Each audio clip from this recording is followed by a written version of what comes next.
Bonjour, bienvenue dans notre rubrique Lidwine répond à vos questions. Je suis toujours enchantée de vous recevoir, enchantée de lire vos questions et d'y répondre parce qu'effectivement, vous appréciez énormément ces astuces qui sont accessibles à tous. Donc, merci encore pour vos compliments, merci pour vos questions. Alors aujourd'hui, la question du jour est donc la question de Jenny. Jenny me demande « Que dois-je faire car je ne supporte plus le lait demi-écrémé ?» Ah. Donc Jenny, apparemment vous faites maintenant une intolérance au lait, donc aux produits laitiers. Et effectivement, ça arrive de faire une intolérance de produits laitiers, arrivé à un certain âge, effectivement, quelquefois, certains organismes font des rejets de tout ce qui est produits laitiers, comme des yaourts, le lait entier, le lait demi-écrémé, enfin voilà. Alors, il existe quand même des laits de substitution qui sont vraiment très bien, qui n'alourdit pas le corps et en même temps qui n'apportent pas d'acidité.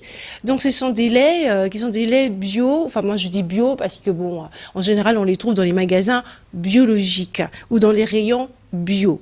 Voilà. Maintenant, si vous êtes en Afrique, vous savez que vous avez des tas de produits naturels, hein, des graines et autres que vous pouvez manger, qui vous apportent aussi le calcium. Maintenant, parlons des aliments. Effectivement, moi, ce que je peux vous conseiller, si vous faites une intolérance au lait, il y a une chose qui est vraiment très intéressante, c'est manger des noisettes. Des noisettes. Et oui, les noisettes. Les noisettes sont très riches en calcium. Les noisettes ou alors de l'avoine. Voilà, de l'avoine. Vous achetez dans votre magasin des noisettes, voyez, en vrac. Ou alors vous allez les cueillir hein, dans les bois. Mais bon, achetez les noisettes, vous prenez votre blender, vous mettez de l'eau dans le blender. Et là, vous allez presser, vous allez mettre les noisettes dans le blender. Donc, le blender, c'est le mixeur qui donne plus de liquide.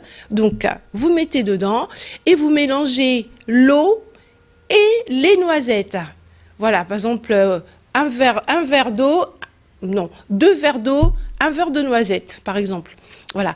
Vous mélangez, vous faites tourner donc la machine, donc le mixeur ou le blender, voilà, vous le mélangez et du coup vous allez voir jusqu'à ce que ça devienne blanc, très blanc. Ça va devenir du lait. Ça va devenir du lait de noisette, voilà. Et là, vous allez donc filtrer ce lait. Vous allez prendre par exemple un passoire très fin. Vous allez donc filtrer ce lait à l'aide d'un passoire et vous allez recueillir le lait qui va sortir. Voilà. Et là, ça va être votre lait quotidien avec une teneur en calcium extraordinaire. Voilà, vous allez être enrichi en calcium, donc il n'y aura pas de carence de calcium. Bien au contraire. Et pourtant, vous avez juste fait quoi? De lait avec des noisettes mélangées et pour obtenir votre lait. Et là, vous allez pouvoir créer vos laits.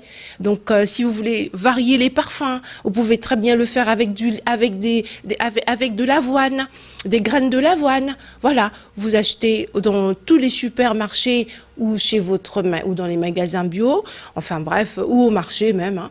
Vous prenez des graines de l'avoine naturelles. Voilà, vous mettez dans le blender, dans le mixeur, vous mettez de l'eau, vous mélangez comme un jus. Vous allez mélanger, le faire mixer, jusqu'à obtenir la couleur blanche. Parce que c'est le lait. Jusqu'à obtenir le lait. Une fois que vous avez obtenu votre lait, pareil, vous faites ou avec un tatami ou avec un passoire, vous filtrez. Et vous allez donc recueillir le lait d'avoine et là, vous allez le boire. Vous mettez dans une bouteille, de préférence une bouteille en verre. Évitez les bouteilles en plastique. Voilà, des bouteilles en verre qui vont garder les composants. Voilà, vous le mettez au frais et vous buvez comme du lait. Voilà, avec vos céréales, voilà, à base de fibres. Vous allez les manger avec du pain, vous allez les manger au petit déjeuner, vous pouvez même le faire chauffer, vous pouvez le prendre froid, voilà. Et là, vous allez fabriquer vos laits en permanence. Voilà, donc ça, c'est pour toutes les personnes qui font une intolérance de lait, comment dire, entier ou demi-écrémé. eh ben, de lait animal. Là, vous allez avoir donc le lait végétal. Voilà. Donc, j'attends vos commentaires. J'attends que vous les testez et n'hésitez pas à revenir vers nous pour nous dire ce que vous en pensez.